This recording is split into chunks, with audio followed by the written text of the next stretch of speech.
बिस्मिल्लाहिर्रहमानिर्रहीम। अस्सलाम वालेकुम। मेरा नाम डॉक्टर एहसन है और आज हम जानेंगे गैसियस एक्सचेंज इन प्लांट्स के बारे में। Okay, so this is the part 1 video.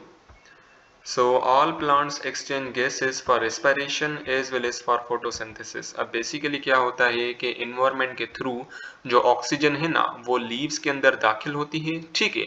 और बेसिकली जो कार्बन डाइऑक्साइड प्रोड्यूस होती है इनसाइड द लीव वो स्टोमेटा के थ्रू बाहर इन्वायरमेंट में चली जाती है, ठीक है।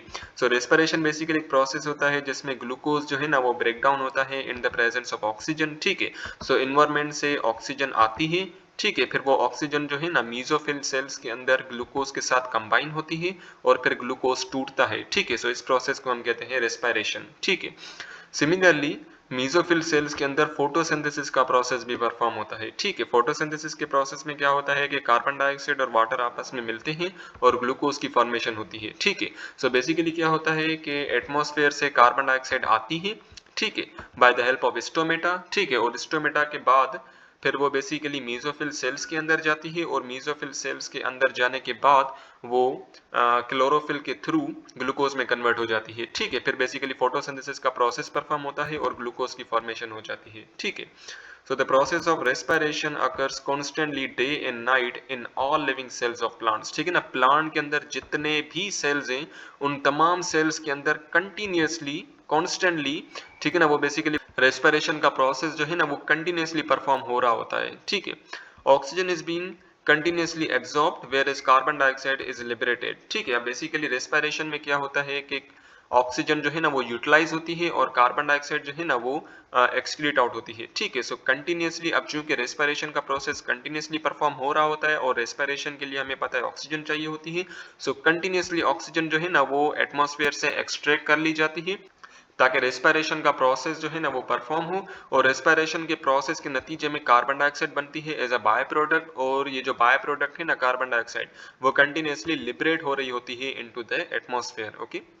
So during photosynthesis, intake of carbon dioxide take place through the stomata and lenticule while oxygen is liberated. During this process, photosynthesis occur day and night in the chlorophyll containing cells only। अब basically क्या होता है कि हमें पता है कि photosynthesis के लिए कार्बन डाइऑक्साइड और वाटर चाहिए होता है for the purpose of photosynthesis, ठीक है। अब ये कार्बन डाइऑक्साइड जो है ना ये कंटिन्यूसली एटमॉस्फेयर से एक्सट्रैक्ट कर ली जाती है और ये जो कार्बन डाइऑक्साइड है ना वो स्ट्रोमेटा के थ्रू और लेंटिसिल के थ्रू प्लांट की बॉडी के अंदर दाखिल होती है, ठीक है। अब ये जो स्टोमेटा है ना ये खास करके लीव्स पे पाए जाते हैं और ये जो लेंटिसिल्स हैं ये बेसिकली शूट पे स्टेम पे पाए जाते हैं, ठीक है। So suppose this is the stem, ठीक है ना, and these are the roots and this is a ground. अब बेसिकली स्टेम पे से काफी सारे सुराख होते हैं, उन सुराख को हम कहते हैं लेंटिसिल्स, ठीक है। अब ये जो कार्बन डाइऑक्साइड है ना ये कार्बन डाइऑक्साइड इन्हीं लेंटिसिल्स के थ्रू दाखिल होके प्लांट बॉडी के अंदर चली जाएगी, ठीक है। और ये जो फोटोसिंथेसिस है ना फोटोसिंथेसिस का प्रोसेस उन्हीं सेल्स के अंदर परफॉर्म होता है जिन सेल के अंदर क्लोरोफिल पाया जाए, ओके। बिकॉज बगैर क्लोरोफिल के फोटोसिंथेसिस का प्रोसेस परफॉर्म नहीं हो सकता, ठीक है। Then let's talk about the gaseous exchange, ठीक है ना। गैसियस एक्सचेंज एक प्रोसेस होता है जिसमें प्लांट्स जो है ना वो ऑक्सीजन को लेते हैं और कार्बन डाइऑक्साइड को एक्सक्रीट करते हैं, ठीक है। So gaseous exchange in unicellular organism and lower plant, especially in aquatic ones, take place by the help of diffusion across a moist cell membrane। अब बेसिकली जो यूनिसेलुलर ऑर्गेनिजम्स होते हैं just like the bacteria उनके अंदर gases exchange का जो process होता है ना वो by the help of diffusion होता है, ठीक है। सो इसको मैं ऐसे समझाऊं, suppose this is a bacteria, ठीक है ना, ये बेसिकली बैक्टीरिया है, ये इसका फ्लैजिला है, ठीक है, और ये इसका न्यूक्लिक एसिड है, ठीक है। और बाहर क्या है, बाहर बेसिकली पानी है। अब बेसिकली पानी में क्या है कि कार्बन डाइऑक्साइड भी है, ठीक है ना, ऑक्सीजन भी है इन डिफ्यूज्ड फॉर्म, ठीक है। अब बेसिकली डिफ्यूजन के थ्रू ऑक्सीजन जो है ना ये इस सेल मेम्ब्रेन को क्रॉस करके इस बैक्टीरिया के अंदर चली जाएगी और अगर बैक्टीरिया के अंदर कार्बन डाइऑक्साइड है तो जो कार्बन डाइऑक्साइड है ना ये भी डिफ्यूजन के थ्रू इस सेल मेम्ब्रेन को क्रॉस करके बाहर पानी में चली जाएगी, ठीक है। सिमिलरली जो एक्वेटिक प्लांट्स है ना एक्वेटिक प्लांट्स के अंदर भी गैसेस एक्सचेंज का जो प्रोसेस होता है ना वो भी डिफ्यूजन के थ्रू परफॉर्म किया जाता है, okay. Surface area in such organism is greater than their volume, so diffusion alone is sufficient for the transport of gases from surface cells to inner one। अब बेसिकली इनका जो surface area होता है ना, अगर मैं बैक्टीरिया की बात करूं तो बैक्टीरिया का जो सरफेस एरिया है ना वो बहुत ही ज्यादा बड़ा है, ठीक है ना। बिकॉज जो एब्जॉर्प्शन है ऑक्सीजन की वो यहाँ से भी हो सकती है, यहाँ से भी हो सकती है, यहाँ से भी हो सकती है, यहाँ से भी हो सकती है और इस पूरे सरफेस से हो सकती है, यानी कि जो सरफेस एरिया है ना वो बहुत ही ज्यादा बड़ा है, ठीक है।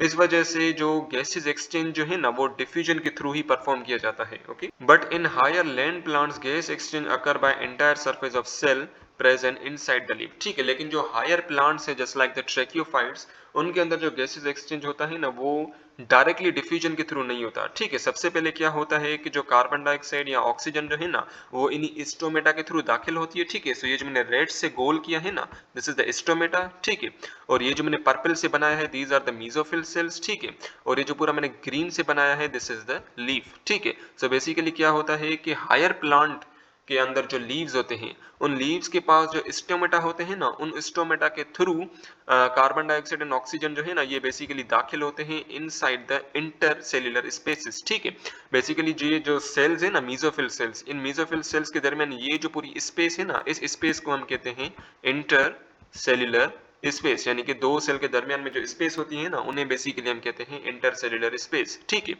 तो सबसे पहले कार्बन डाइऑक्साइड एंड ऑक्सीजन इन्हीं इंटरसेल्युलर स्पेस के अंदर दाखिल होंगी, उसके बाद जाके ये मीजोफिल सेल्स के अंदर दाखिल होंगी for the purpose of photosynthesis. ठीक है, so the flowering plants exchange gases by diffusion through pores called the stomata and their leaves and the green stem। अब बेसिकली जो फ्लावरिंग प्लांट्स होते हैं जिनके पास लीव्स होती हैं ना, और इन लीव्स के पास बेसिकली स्टोमेटा होता है, सो उन स्टोमेटा के थ्रू ये गैसेस एक्सचेंज का प्रोसेस जो है ना वो परफॉर्म कर रहे होते हैं by the help of diffusion. ठीक है, डिफ्यूजन कैसे, सपोज कीजिए कि इंटरसेलुलर स्पेस में कार्बन डाइऑक्साइड की कंसंट्रेशन ज्यादा है।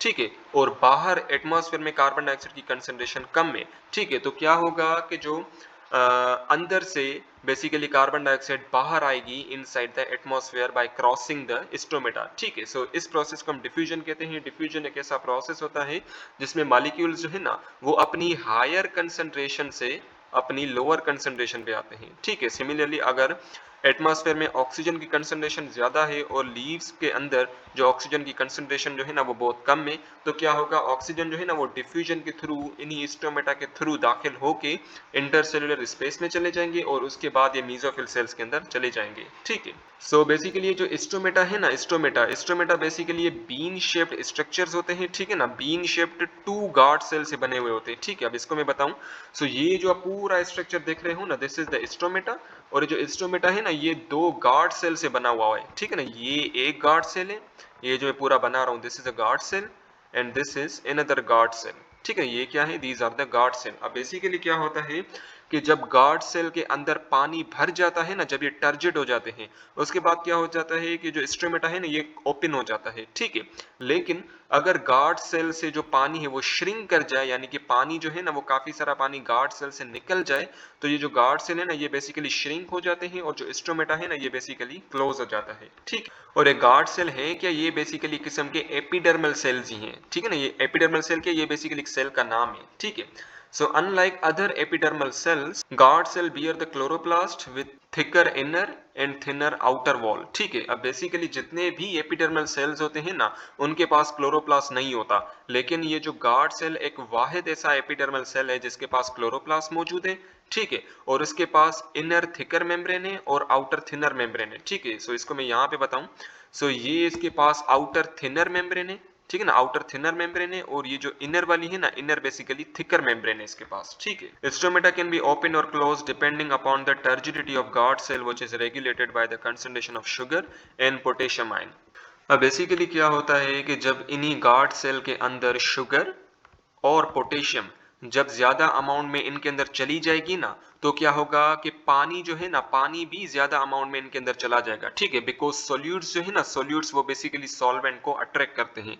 ये चीज आपने ध्यान में रखनी है, जितने भी सोल्यूट्स होते हैं ना वो पानी को अपनी तरफ अट्रैक्ट करते हैं। ठीक है, अब चूंकि शुगर एंड पोटेशियम ये क्या है, सोल्यूट्स हैं, जब ये ज्यादा अमाउंट में इन्हीं गार्ड सेल के अंदर चले जाएंगे तो उसके बाद क्या होगा कि ये पानी को भी ज्यादा से ज्यादा अट्रैक्ट करेंगे, जिसकी वजह से पानी भी ज्यादा से ज्यादा इनके अंदर चला जाएगा और गार्ड सेल जो है ना ये टर्जिड हो जाएंगे। ठीक है, टर्जिडिटी एक ऐसा प्रोसेस होता है जिसमें ज्यादा से ज्यादा पानी जो है ना वो सेल के अंदर दाखिल होता है और सेल बिल्कुल स्वेलन अप हो जाता है, फूल जाता है। ठीक है, जैसे ही ये गार्ड सेल स्वेलन अप हो जाएंगे, टर्जिड हो जाएंगे, तो ये जो स्टोमेटा है ना ये ओपन हो जाएगा। ठीक है, सिमिलरली अगर सोडियम अगर पोटेशियम और शुगर अब इन्हीं गार्ड सेल से बाहर चला जाए तो पानी भी बाहर चला जाएगा, और उसके बाद क्या होगा, जो गार्ड सेल है ना ये फ्लैसिड हो जाएंगे, श्रिंक हो जाएंगे, और जो स्टोमेटा है ये बेसिकली क्लोज हो जाएगा। Okay, So stomata regulate the passage of carbon dioxide, oxygen and water as well as the concentration of sugar and potassium across the surface of the leaf. ठीक है, अगर गार्ड सेल जो है ना ये swollen up होंगे तब stomata open होगा, स्टोमेटा ओपन होगा तो कार्बन डाइऑक्साइड ऑक्सीजन जो है ना ये बेसिकली इजीली इन्हीं मीजोफिल सेल्स के अंदर चले जाएंगे। ठीक है, सो इसको मैं ऐसे समझाऊं कि अगर गार्ड सेल टर्जिड नहीं होंगे, ठीक है, तो स्टोमेटा बेसिकली क्लोज हो जाएगा। ठीक है ना, जब स्टोमेटा क्लोज हो जाएगा तो ना कार्बन डाइऑक्साइड अंदर दाखिल हो पाएगी, ना ऑक्सीजन अंदर दाखिल हो पाएगी। ठीक है, सो गैसेज एक्सचेंज का प्रोसेस जो है ना वो परफॉर्म नहीं हो पाएगा। ठीक है, सिमिलरली ये स्टोमेटा ओपन होते कैसे हैं, जब शुगर और पोटेशियम जब इन्हीं गार्ड सेल के अंदर चले जाएं, ठीक है, तो पानी भी अट्रैक्ट होगा इनकी तरफ और पानी जो है ना ज्यादा से ज्यादा इन्हीं गार्ड सेल के अंदर फिल हो जाएगा, फिर गार्ड सेल टर्जिड हो जाएंगे और स्टोमेटा ओपन हो जाएगा। ठीक है, so leaves are the main site of gases exchange. ठीक है ना, ज्यादातर गैसेज एक्सचेंज जो है ना वो लीव के थ्रू होते हैं। कैसे? बिकॉज लीव के अंडर सरफेस में यहाँ पे काफी सारे स्टोमेटा होते हैं जिनके थ्रू गैसेज एक्सचेंज का प्रोसेस परफॉर्म हो रहा होता है। ठीक है, अब लीव जो है ना उनके दो टाइप्स है, number one is the monofacial leave and number second is the bifacial leave. ठीक है,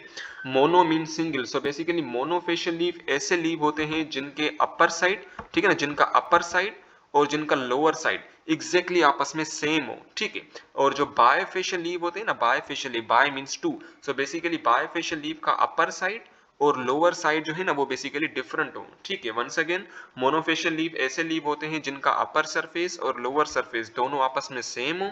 सिमिलरली जो बायफेशियल लीव होते हैं उनका अपर सरफेस और लोअर सरफेस जो है ना वो आपस में डिफरेंट होते हैं। ठीक है, so the bifacial leaf, the upper region of the leaf consists of an upper epidermis covered with a thick cuticle and epidermis contains less number of stomata। अब बेसिकली जो बायफेशियल लीफ होते हैं ना, bifacial leaf का जो ऊपर वाला surface होता है, ठीक है, उस ऊपर वाले सरफेस पे एपिडर्मिस की एक लेयर होती है। ठीक है, अच्छा अभी एपिडर्मिस क्या है? एपिडर्मिस एक लेयर है जो कि काफी सारे एपिडर्मल सेल से बनी हुई होती है। ठीक है, अच्छा अब उन्हीं एपिडर्मिस के ऊपर बेसिकली क्यूटिकल की लेयर होती है। ठीक है, क्यूटिकल बेसिकली एक वैक्सी लेयर है, ठीक है ना, लिपिड की लेयर होती है जो कि ट्रांसपायरेशन के प्रोसेस को इनहिबिट करती है। ठीक है, ट्रांसपायरेशन एक ऐसा प्रोसेस होता है जिसमें वाटर वेपर्स जो है ना वो लीव से एटमॉस्फेयर के अंदर चले जाते हैं। ठीक है, और जो एपिडर्मिस होती है यानी कि जो ऊपर वाला सरफेस होता है ना उसमें बहुत ही कम अमाउंट में स्टोमेटा पाए जाते हैं, बाकी जो लोअर रीजन होता है उसमें ज्यादा amount of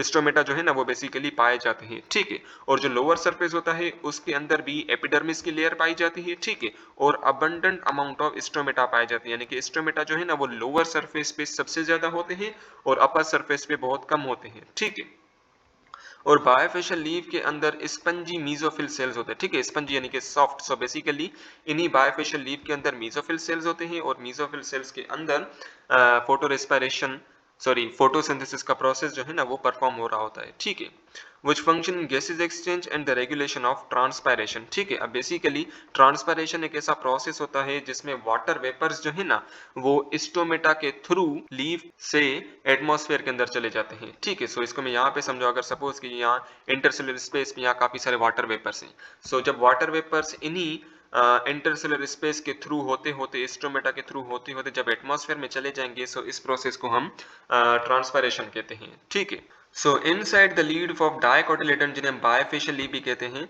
there is a spongy mesophyll cell with a large air spaces which connect with each other and those between the palisade cell। अब बेसिकली ये इस वाले डायग्राम को ही रिप्रेजेंट कर रहा है, सो इसको मैं क्लियर करके समझाऊं।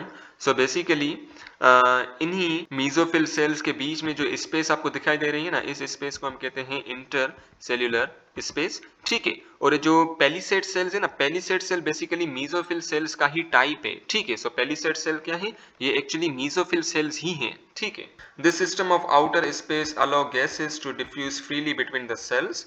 ठीक है, अब बेसिकली गैसेस जो होती है ना, just like the oxygen and carbon dioxide, ये एक मीजोफिल सेल से दूसरे मीजोफिल सेल्स के अंदर भी जा सकती हैं। ठीक है, so the mesophyll tissue of a leaf possesses a continuous system of intercellular spaces which connect with the external atmosphere through the stomata। अब बेसिकली ये जो इंटरसेलुलर स्पेस है ना ये आउटर एटमॉस्फेयर से कनेक्टेड है by the help of stomata.